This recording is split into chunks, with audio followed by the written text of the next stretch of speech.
1 spoon పెసరపప్పు, 2 spoons rice, 3-4 times బాగా wash చేసుకోవాలి.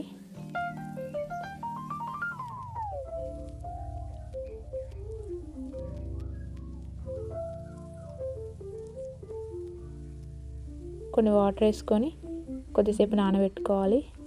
స్టవ్ ఆన్ చేసి ఒక బౌల్ తీసుకోవాలి. 1 టేబుల్ స్పూన్ ఆయిల్ తీసుకోవాలి.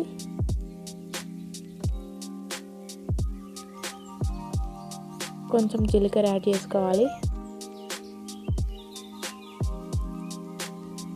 ఇప్పుడు నేను చూపిస్తున్న ఐటమ్స్ అన్నీ యాడ్ చేసుకోవాలి. అందులో ఫస్ట్ క్యారెట్, పొటాటో, చిన్న సైజ్ టమాటో 3 వేసినాక బాగా కలుపుకోవాలి. కొంచెం కరివేపాకు, టేస్ట్ కోసం కొంచెం కొత్తిమీర అన్నీ ఒకసారి మిక్స్ చేసుకొని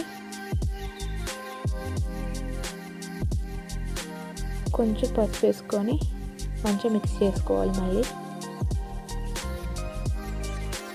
మనం నానబెట్టిన బియ్యాన్ని, పప్పుని మిక్స్ చేసుకోవాలి.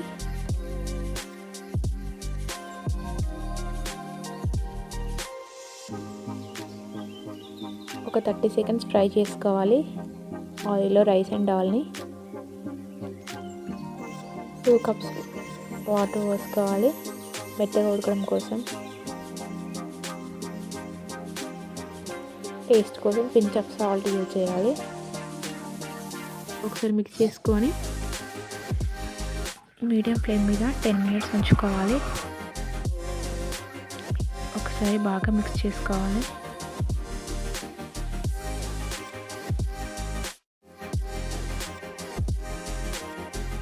మీడియం ఫ్లేమ్ మీద 5 మినిట్స్ కుక్ చేసుకోవాలి. 75% ఉడికినట్టే. లో ఫ్లేమ్ మీద 2 మినిట్స్ బాగా కుక్ చేసుకోవాలి. మధ్య మధ్యలో మిక్స్ చేసుకుంటూ. లో ఫ్లేమ్ మీద 5 మినిట్స్ బాగా కుక్ చేసుకోవాలి. మధ్య మధ్యలో మిక్స్ చేసుకుంటూ బాగా కుక్ చేసుకోవాలి.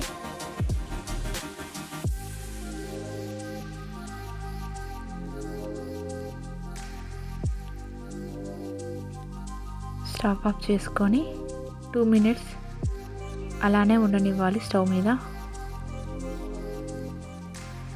2 మినిట్స్ తర్వాత సర్వ్ చేసుకోవాలి. బేబీకి ఎంతో ఇష్టమైన food ready. Healthy and brain development food, easy and healthy. Main ingredient ghee కావాలి బ్రెయిన్ డెవలప్